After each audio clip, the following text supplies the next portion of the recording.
to talk a bit about real-time networks, and although probably not going to be. Are you just making fun of me, Cliff? Okay. I'm going to talk something about real-time networks. I'm going to mainly emphasize some of the things that you can do with it. I'm going to talk about our network. Our network, just so you know, I think one of the issues that Bill brought up was checking into local control to give you the best access to the NSRS. Our system is aligned to CORS network.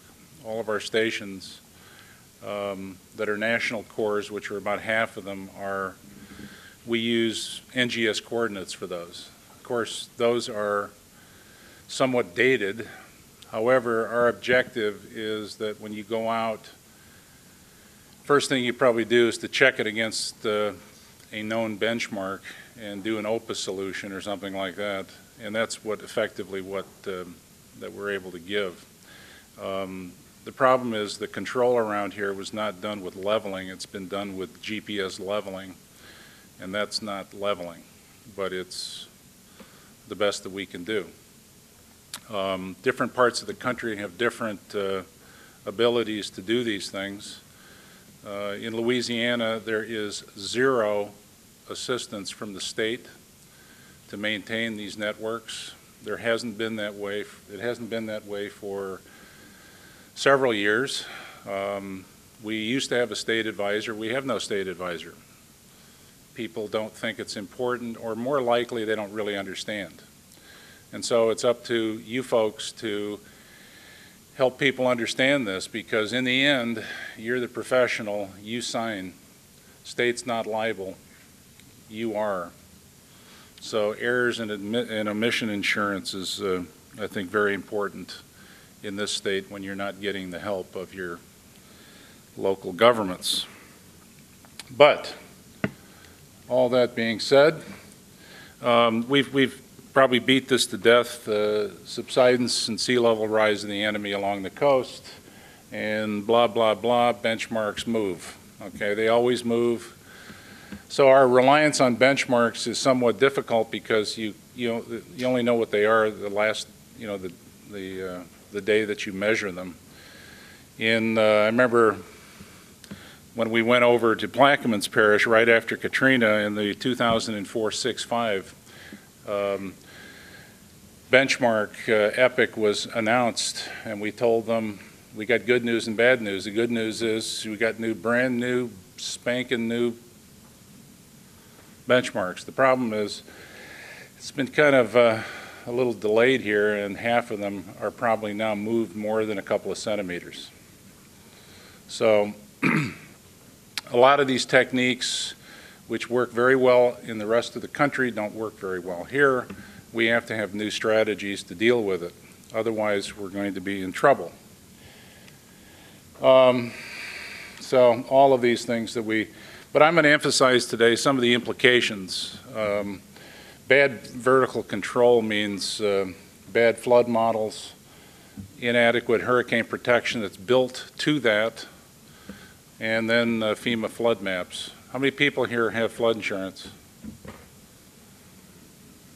Okay. If you don't have it, it would be a good idea.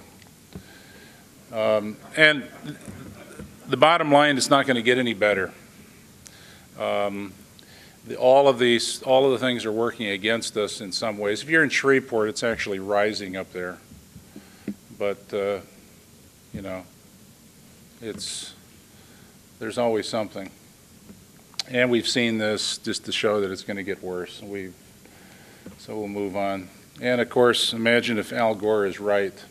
Actually, imagine he's right about anything, which would be quite interesting. Well, real-time networks offer a viable alternative to expensive traditional surveys to maintain local geodetic control. If we had the money, we'd do leveling everywhere. We'd have a benchmark every 5 feet. But the fact is, that's not going to happen. We can't even have a state advisor. How the hell are we going to put benchmarks everywhere? So the advantages of a GulfNet of our network is that it covers most of the state. It covers all of the state. We collaborate with other entities, Mississippi and Texas, and use their stations and we let them use ours. It's in most places it's GLONASS enabled, so you can do GLONASS. The advantage of GLONASS is exactly what Bill said. You don't get any better results, but you can initialize faster. Or you can actually initialize. If you're in an area where you're in a bunch of trees and you're trying to do something, an extra satellite now and then can really help out in the initialization. But don't think that the GLONASS is substantially less precise, shall we say, than GPS, and so it's going to help in some ways, but it's not I suggest don't let these vendors sell you GLONASS receivers where they only do GLONASS. This is not good. The Sikorsky Model X, it's not a good one. As I told you about what this is related to, we recommend that and it all comes down to how well do you need to know your point. Probably if it's extremely critical to whatever the project that you're doing, you should take more care. You should do more redundant measurements. In other words, if you're on the hook for a lot of money, do more.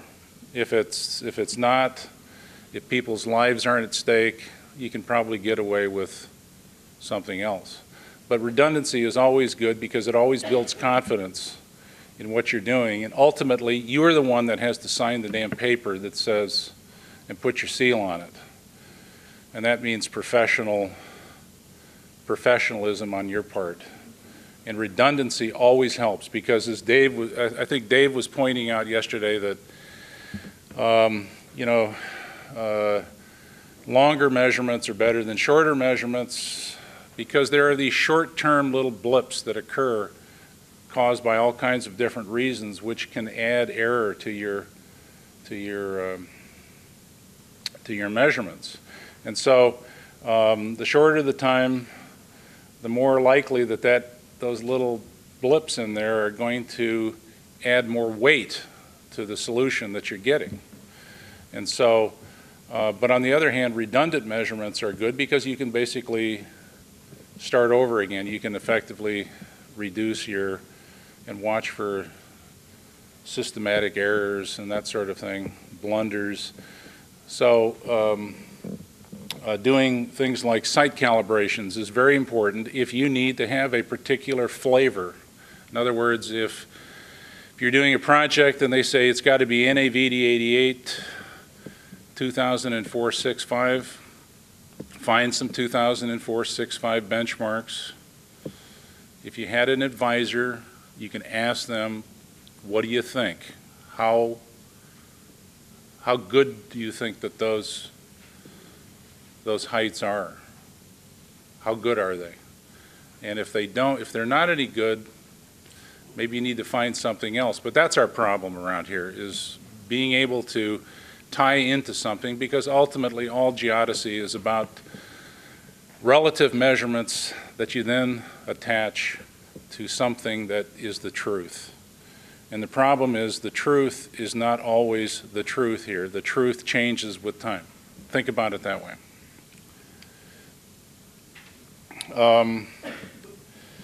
So I'm going to review something about the realities of maintaining control, talk about the challenges in trying to maintain this system, discuss solutions, describe what our network is about, and discuss some of the uses, and I'm going to emphasize that.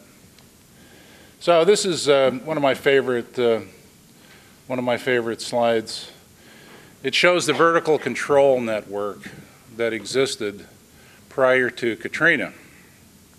And you can see that it's along roads. If you're in some rural area or you're doing a project somewhere, you're going to have to you'd have to start off from that point and make your way over there. GPS helps because you can then do this more quickly in some ways if it's short enough distances, and the geoid doesn't fail you. But that's what it looked like. Well, after Katrina, the number of benchmarks that NGS would stand behind was greatly reduced. But, and this was largely due to subsidence, and as you can interpret from this, apparently subsidence stops at the border. Well, we're not telling, anybody from Texas here? Good, we're not telling them. Okay, this will allow you guys to get more work and all of this, but obviously there is some work that needs to be done in terms of helping people understand the status of their control in adjoining areas. But for us, that's not a lot of work. That's not a lot to work from.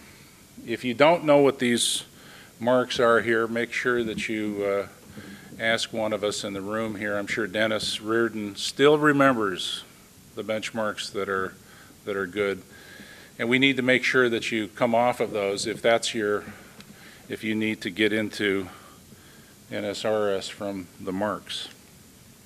So, the reality, how is vertical control established nationally?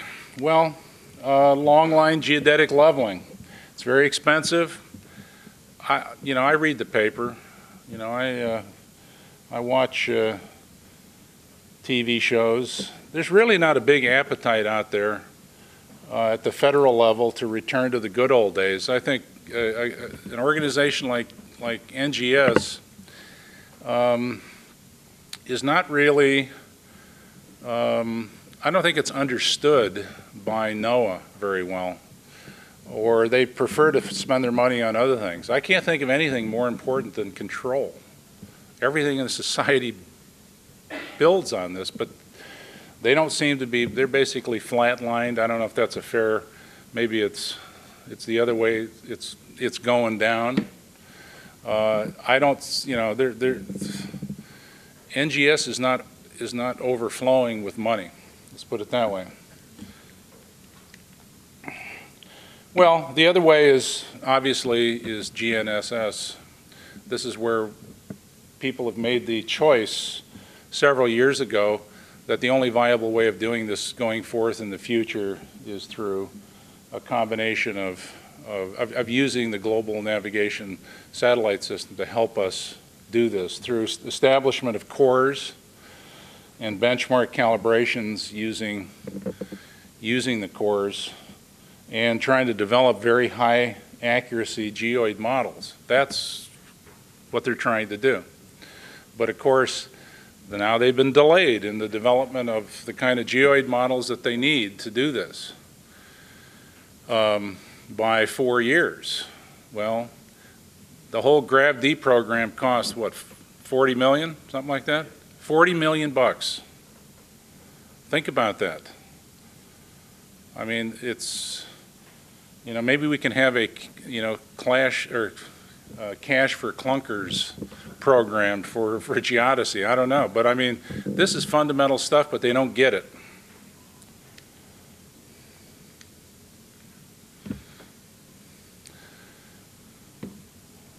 Well, how do you maintain things locally?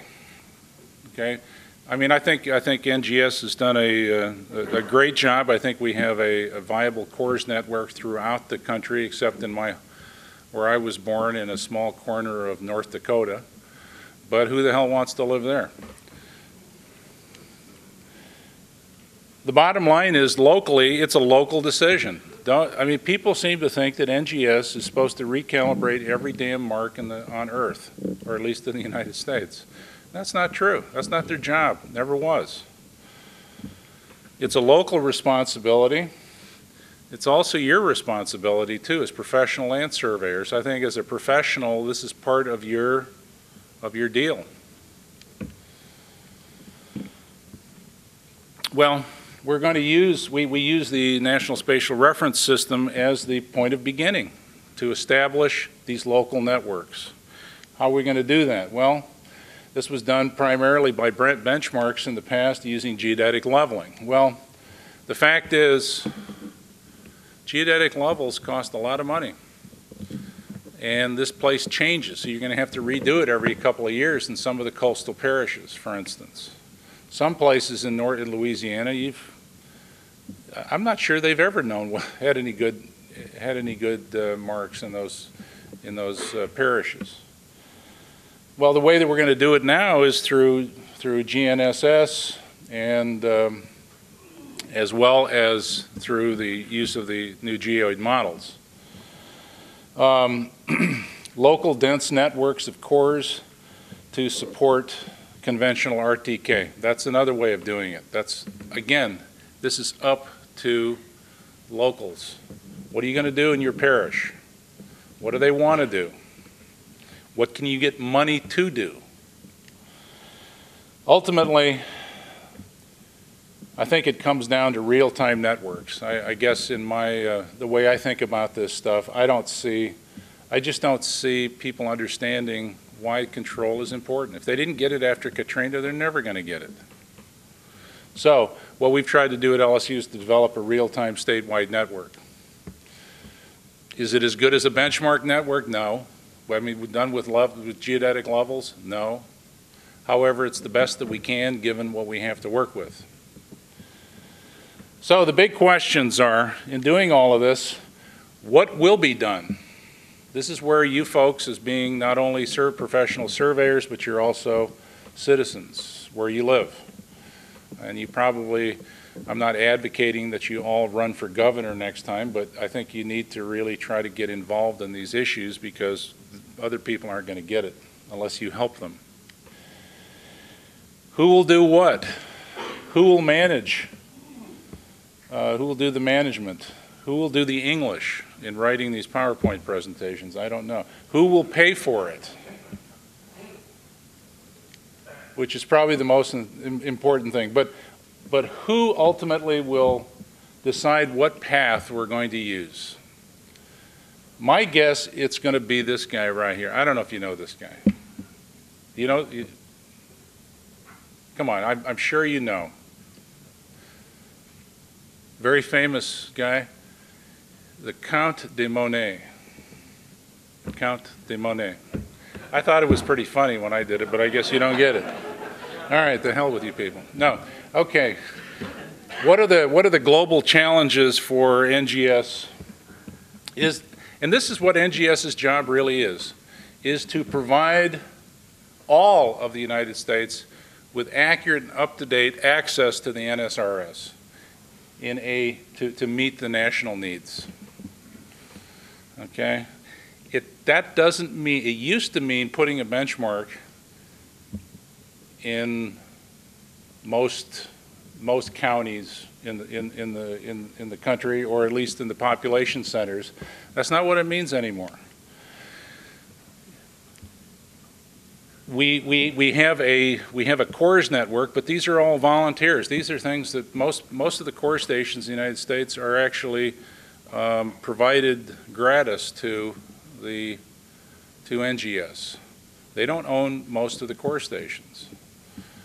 The other thing that I think NGS is really, what their charge is providing guidance, just like what this meeting is about, to help you understand what you're up against.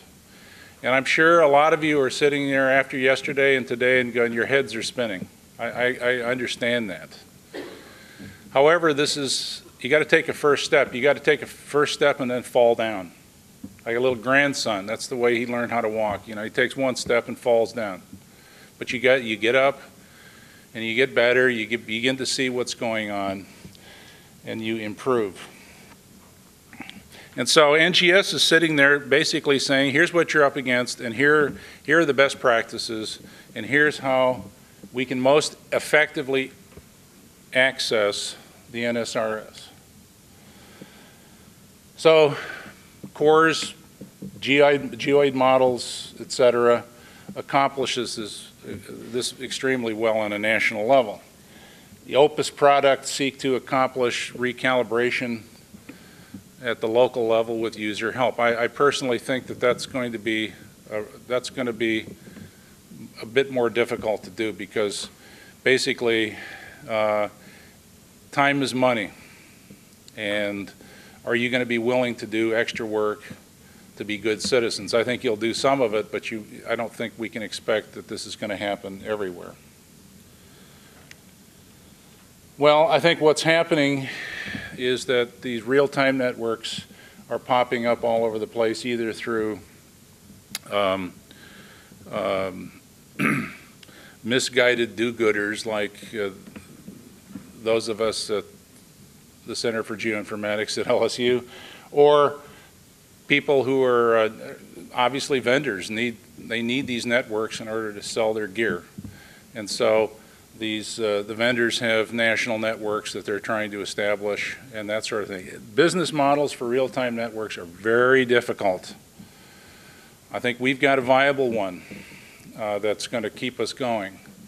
But I think a lot of these RTNs are falling by the wayside in many ways because it's expensive, it's technical, it's hard to do and maintain. However, this is what we got to do. What are the universal challenges in maintaining control? Well, cost, time, loss of monumentation. We see monuments. I don't know what the average loss of monuments per year is, but I know it's extremely high. Departments of transportation, building roads, rip these things out left and right.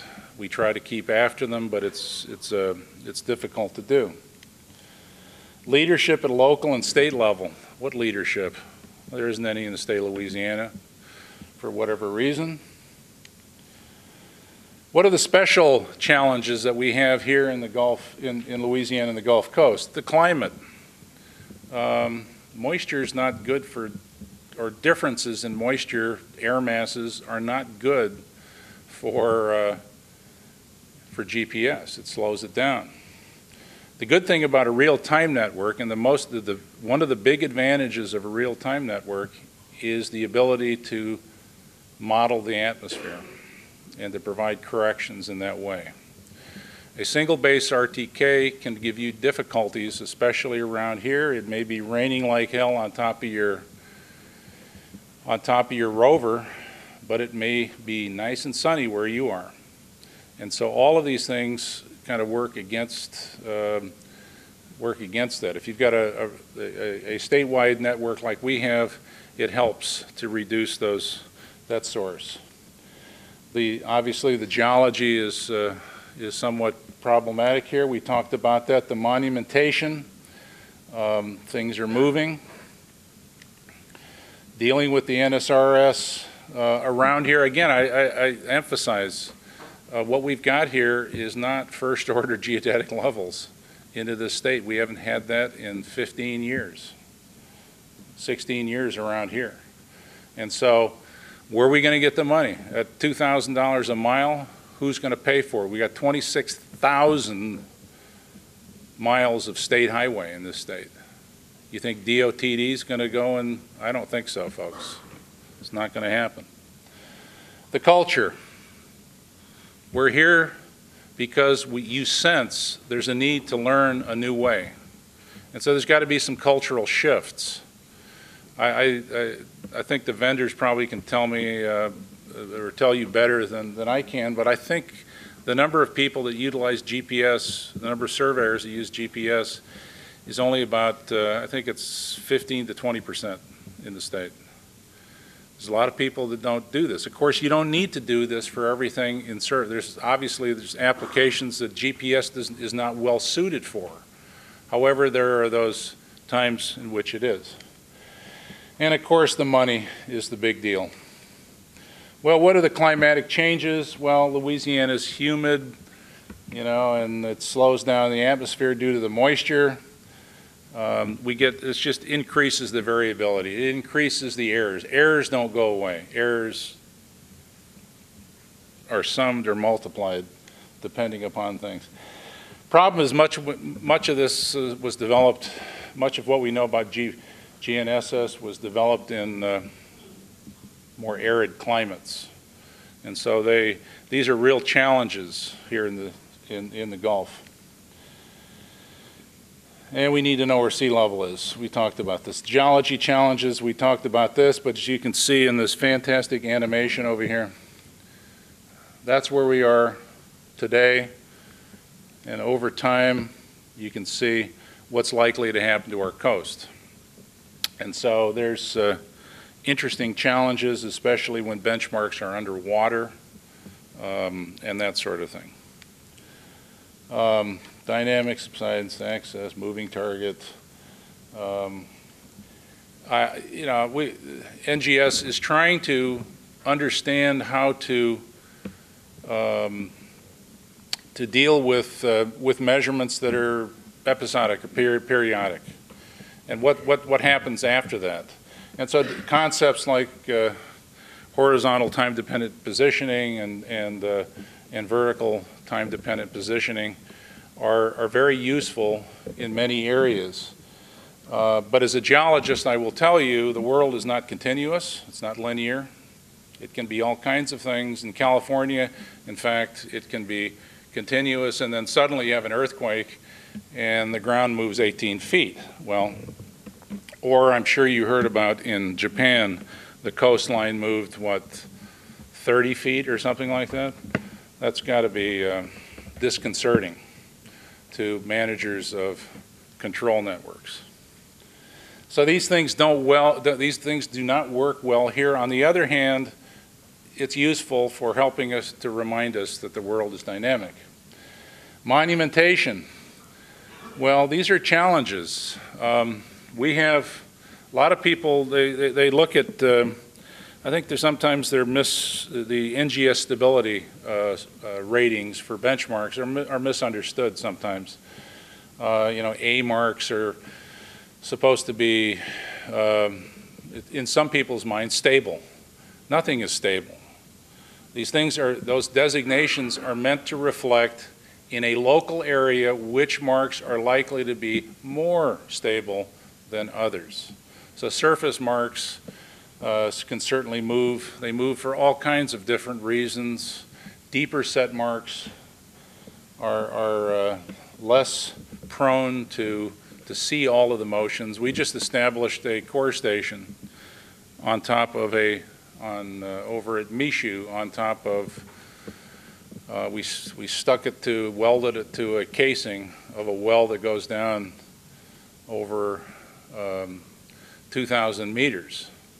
You'd think that's not going to move, right? But it certainly does. And it moves vertically. And so it's telling you that there's a lot of motion that we don't understand. But tying things to other redundancy, by tying this to water gauges, is a really good idea to understand and to gain confidence, because the truth is elusive. So we put most of our core stations on things that we find to be the less likely to be disturbed for various reasons. We put them on masonry buildings, on deep piles. We try to attach them to piles sometimes. It's not that we are trying to get rid of all the motion, but we try to get rid of most of the motion. We don't want to see things going up and down every day. We'd rather have something continuous over time. It's less to have to understand. One of the most important things about real-time networks is you need to have a way of actually watching all of your core stations that are in your network to see how they're behaving, because things move in strange ways, and we want to understand how they're moving so we can understand not only how far they're getting out of the original datum that they were tied to, because there's oftentimes you'd like to know exactly where something really is, not where it is with respect to NAVD88. You'd like to know where it actually is today. And so, but with these technologies, you'll be able to put them in the flavor that you would like. All of the Opus products are moving in that direction. And there's some wonderful products there that you should look into that can save you a lot of money in terms of trying to do many of the things like adjustments and that sort of thing. Well, dealing with the NSRS, our stations, most of our stations are core stations. If there wasn't this evil CORS director that is getting revenge on me, he's my former student, so I have to get past him to get our stations put online, but he does a marvelous job in trying to do the best, try to encourage the best kinds of setups for core stations. More than half of our stations are cores, national cores, and so everything that we have is tied to those. The secondary core stations that we have are tied to the cores. We do an adjustment holding fixed all of the cores coordinates. The objective is for you to get, when you use the real-time network, is to get effectively an OPA solution with a best practices. If you want to get NAVD88, then you got to do what Bill and what Dave Zilkowski and Mark were talking about yesterday. You've got to bring in other control in which you have independent knowledge that it's the truth. And then you need to integrate it through a least squares adjustment, and that's how you do it. Geoid models. We have a small number of coastal benchmarks, but they're going bad just sitting here. I can feel them. There's ones that are in Plaquemines Parish right now. They're probably stale by now.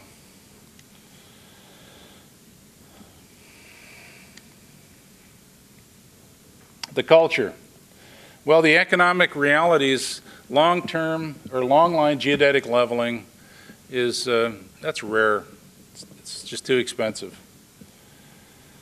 We know the future. It's GNSS coupled with GravD and good geoid models. The RTN is going to be, I think, a method that's going to be useful in maintaining not only a connection with that, but also then improving and continuing the local control that you need. But it's up to you. What do you want? If you want leveling, great, go get it. Find the money. But I suspect that the way that we're going to go is through the RTN. And the cultural realities are that, I mean, let's face it, we don't like change. But it's something that we have to do. We grudgingly change, but we have to change. The other reality is that people will use things they have confidence in. Or in a business sense, if it makes money, let's do it. You folks are not frivolous. You're not going to suddenly jump at every sparkly item that we hold up here. But you're going to see and wait and see what we do. We have, I mean, in this room here, I was looking at the map of our course, of our real-time users. There's a lot of people out there right now working.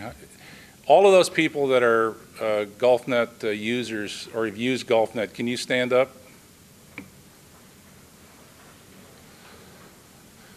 Okay, if, you know, see these people, ask them what they, because they're out in the field, they understand the upside and downsides of what we're doing. We're trying to improve those things, and I'll mention some of those in a bit. But I guess the way I look at it is, if you guys will be persuaded to do this if you see a business reason to do it, and that's what we're trying to do. Our objective at the center is to help you make more money. That's number one, because with that, then you will then do these other things that we need to get done. And so it's carrots and sticks that are going to help facilitate the change. And changing the culture means we need to have more education. We, GulfNet users, every year from now on will have a meeting like this to allow you to get together. You can find out how maybe you've got some tricks up your sleeve. Maybe you're using a different booster. This is something that we learned several years ago. There are some places in Louisiana where the cell coverage is very, very poor. And so, but you can boost the signal by using these different kinds of electronic gadgets. We started off by using actual phones with data plans. We don't use those too much anymore. We actually use their special cellular devices that will sit there. If you lose signal, it'll keep dialing until it hooks up again.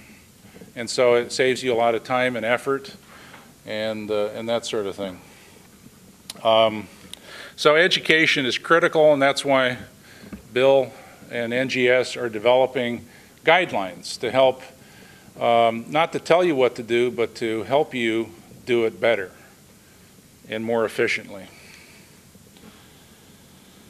What about the CORS network in Louisiana? Where did it come from? Well, this is funded by earmarks. Yes, I'm one of the evil earmark people. Well, earmarks are actually good because the damn federal government doesn't always understand what's important locally. However, that's why our congressional delegation oftentimes will find things like GulfNet that are actually really good and will then get behind it. And our delegation, whether they're, you know, I admit this, I'm a right-wing Republican, but Mary Landrieu, she has gone to bat for all of this. I don't like most of her politics, but she fights, and that's one of the reasons we have this, along with every one of our other congressional members, whether they be Fleming or Boustany or Cassidy, all of these people, they have really helped.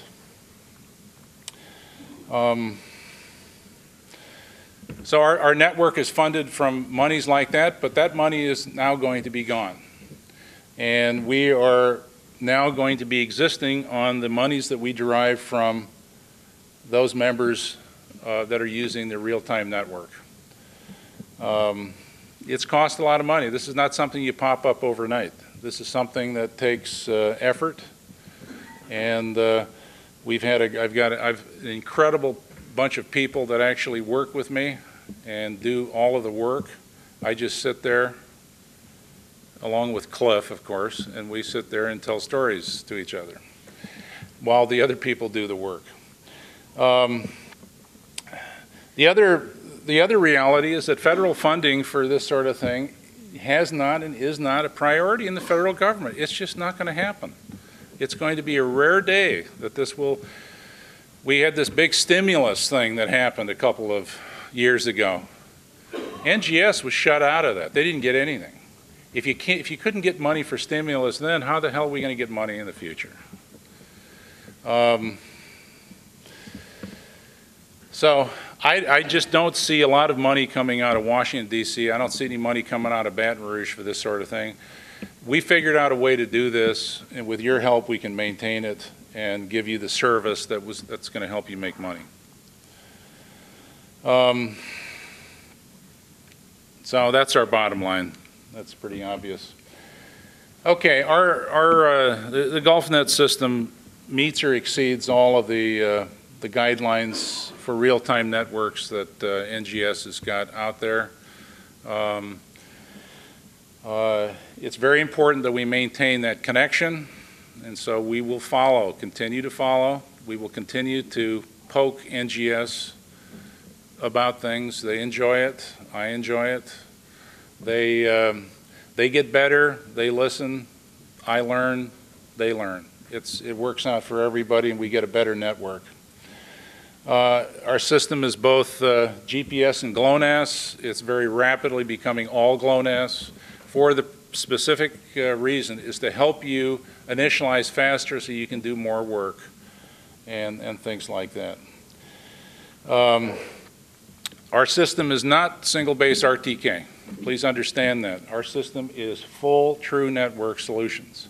We utilize Trimble VRS technology, and hopefully they will continue to improve, or we'll find somebody else. But we're going to do, this is the best stuff on the market, and we're going to continue to have the best stuff for you. Instant positioning, again, it's best practices. We could go into more about this stuff, but again, it all depends on how important you need to know something. You don't need you don't need control surveying every time you do surveying, obviously. There are other issues, other ways to do things. There's no PPM error like you have in single base RTK. The other thing is, we're the state of Louisiana. Go ahead, sue us. You'll never get any money out of the legislature. But there are other networks that rely on other folks working in together. The problem there is a liability issue that you might want to consider. The other thing is post-processing. Imagine you're on the field and you drop your cell phone in the water, and of course your partner says, "Shoot 'em, Elizabeth." And that's a Louisiana joke, but you don't watch TV either. So post-processing, you can actually, after you collect data all day, you can come back, go to our website, download a virtual station wherever you were located, and you can post-process to something very close to what you would have gotten with real time. Who are those users? Well, you saw those users. It's people. But what do those people do? They do geodetic control surveys, construction stakeout, hydro surveying. The Corps of Engineers uses our system. Precision agriculture. We got a lot of farmers that are signing up that want to use this so they can plow at night. God knows what they do during the day. Machine guidance for construction, bulldozers and that sort of thing. Dredging. Dredging. I was just talking, we did something for the Citgo refinery in Lake Charles. The ship captains kept telling them that they were bottoming out. Well, that's because they didn't have, they were using all of their dredging based on some benchmark on a dock. And I said, "Is that NAVD 88? And they said, "What's that?" So this is very helpful to maintain that for all kinds of reasons, navigation being one of them. GIS, we've got some of the major chemical companies are using our system to go out and locate pipelines and to map those pipelines so they can then find them on their premises. Strain monitoring. Our system sits there, knows exactly where, they know exactly where their antennas are to a millimeter or so. And we monitor these things, and if we see a change, there might be something happening. We were monitoring the old river control structure, the auxiliary structure during the flood in the recent weeks, and wondering what was going to happen. Of course, it would be too late to say, "Hey, we just saw your control structure move 10 feet. That wouldn't be good. But it's interesting for a lot of pump stations. There's some interest in doing that here in New Orleans to look at the effect of vibration on these structures. And of course, oil platforms. Do they move during storms? Where do they go? And topographic mapping, and I'm going to talk about that, and I don't have a lot of time, but what I'm going to talk about is we have all this wonderful LiDAR data that we've been using around the state to do all kinds of things with. And you see, and this is the problem with LiDAR. It's beautiful. It's so, you know, it's got to be good, right? Well, is it good? Well, that's the problem. I mean, arguably the most important kinds of geospatial data sets used by folks these days. You know, it's the basis for a lot of the storm surge models, for looking at understanding where forest fires are going to go, and airborne transport and that sort of thing. And so you have to admit that we're able to do topography a lot better than what we used to do in the old days. You're actually getting data points on various places, but it's not the magic bullet that we all think. Well, precision, of course, as you know, is not accuracy. It's reproducibility. Accuracy assessment is an after-the-fact deal that we do afterwards. The problem is, and I don't know how they did this, but you're able to do LiDAR surveys sometimes, and You don't have to do accuracy assessment because it's assumed to be accurate. Well, that's no way to do topography, but what we've done is we've looked at, well, this is an example of topography. If you use the wrong topography, you get wrong storm surge models. There's Hurricane Katrina right there. This is using where we went out and measured levees and roads in South Louisiana after Katrina. We gave that data to the National Hurricane Center. They developed new storm surge models, which are very different than what was produced right before the storm. So now you can, we will better understand what the extent of storm surge is going to be into the future. But this is the kind of data that they use to figure out flood maps. What's your BFE? In coastal areas, they use this. Or how high do those levees need to be? Well, unfortunately, the ideas that they're using for that are not exactly good enough to understand the next 100 years. What will Katrina do in 100 years? And so that's one of the things that we've been using the real-time network to help us do to improve the topography and to check how good the digital elevation models are. Well, we did a study in New Orleans. Basically, there are 3 of them. The National Geophysical Database, or Data Center, that NOAA has in Boulder, put together a topobathy. Then there's the National Elevation Data Set, and of course, there's something, this is the LIDAR that many of you use, that was developed in Louisiana in 2002 to 2008. It's called the LOSCO, the Louisiana Oil Spill Coordinator's Office LIDAR. And so that's the basis for the others. So what we're going to do is to analyze that, see if it's any good. And it is the basis. If you're in coastal Louisiana, you're dependent on those things. Well, unfortunately, remember I said that most of that topography was done between 2002 and 2008. Well, in the coastal area, it was all done before Katrina.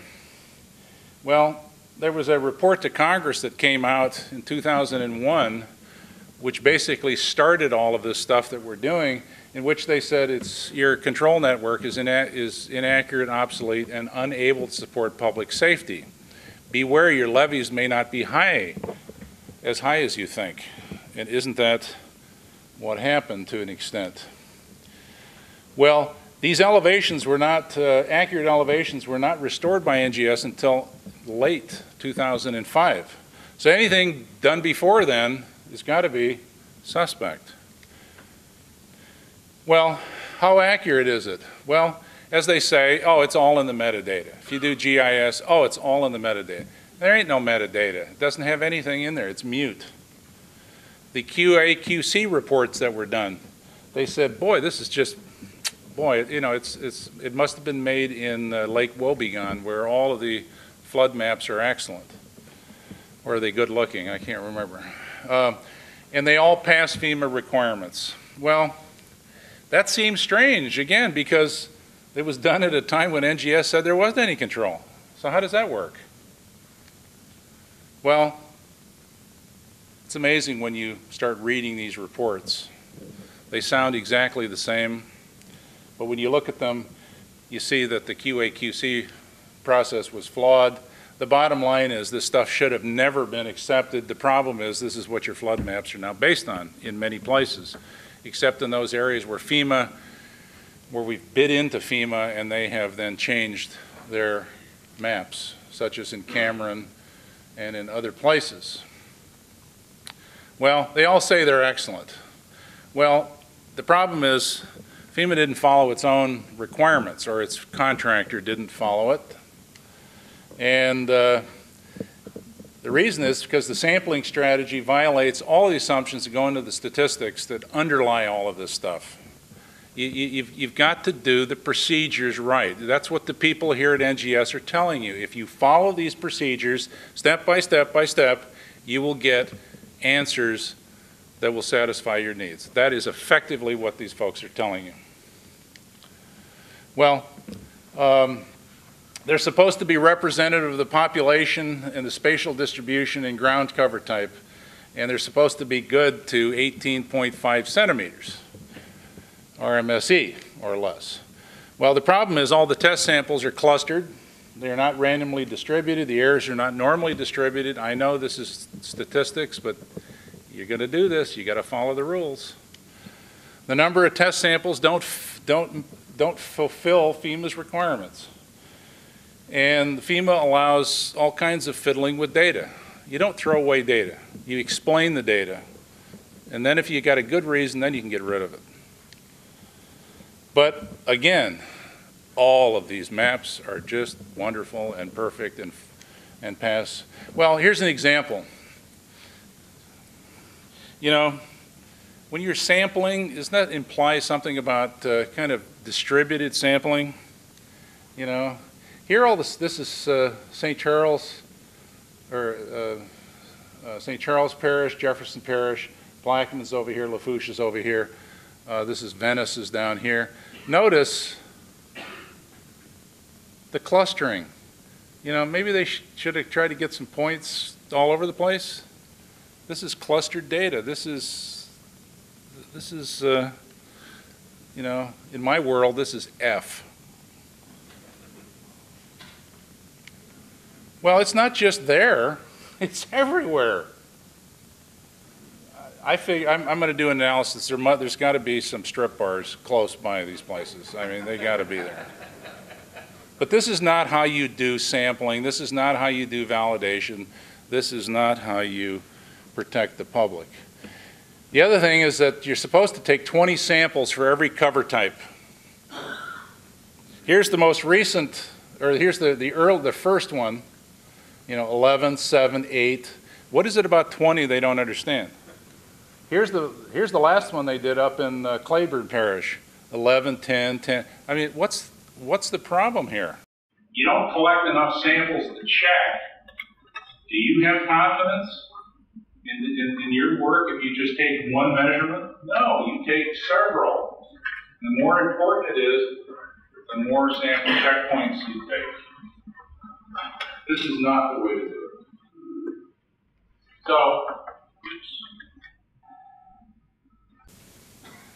So these statistics, they basically didn't do it right, is what I'm saying here. So what then is the accuracy of it? Well, how do we do it? Real-time network is the key. We put an R8 on top of a Jeep. We also measured how much bounce there was in the vehicle. We attached an acoustic device to measure how does that change as you're driving down the road.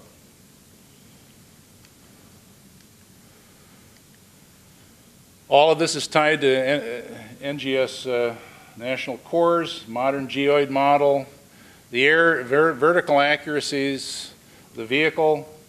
It's about 6 centimeters in the vehicle traveling at highway speed or somewhat lower than that. The RTN error, we understood this by going out and just putting it in one place where it didn't move and let it sit there as if it were moving, collecting a sample every 5 seconds for over a month, just to see what the spread looks like. Is that enough? No, I probably want to do it for 2 years to see what's going on, but the reality is you want to see what that deviation is. There's a price to pay for the connection to the NSRS. How well do we know? You were asking about that, Bill. Around here, it's 2 to 5 centimeters according to NGS. I think it's more like 5 centimeters. But the bottom line is we have a tool that's better than what we're trying to test, and we were able to, we only looked at things that we really had confidence that we understand how LiDAR interacts with that surface, and that's roads and parking lots and things like that.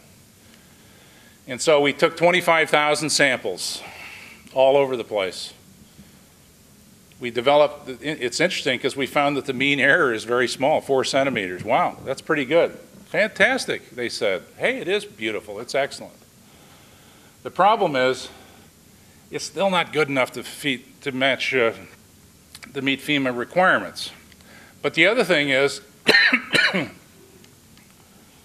the distribution of the errors suggests a geodetic component, or a geographical component. When you plot the errors up, you see something that I think you could convince yourself is kind of bimodal. The errors should be situated around 0. It's not 0. It is situated around 0. However, there are tails that are a little bit too far distributed than should be. And you see what appears to be a bimodal distribution, or at least a hump over here. What does this mean? Well, here's what it means. When they went out and did these surveys, the ground control that they used incorrect vertical control. And the vertical control was geographically variable. It's too low. The elevations, or the ground elevations, are actually lower in the West Bank and Plaquemines, and it's actually a bit higher on the North Shore. It's about 1/2 foot. And so these differences are important, but this is why it's important to use good vertical control. And so even though the maps at a very superficial statistical level look okay, they're really not. And this is where real-time networks can really help out in assessing other kinds of data sets, because these kinds of data sets are probably as important or more important than anything that we use because of flood mapping and things like that. So again, if the NSRS isn't available, you have no connection. Everything falls. Everything in a GIS then goes to heck in a handbasket as well. And so the conclusion is the LiDAR was tied to bad vertical control. But now it's been fixed. Now we've actually gotten some really good LiDAR in a lot of places because they're using the core stations that are there. So I'm just going to leave this as a summary. I've gone a little too far. Lunch is available, and we'll get back here at about 1 o'clock and start up again. Thank you.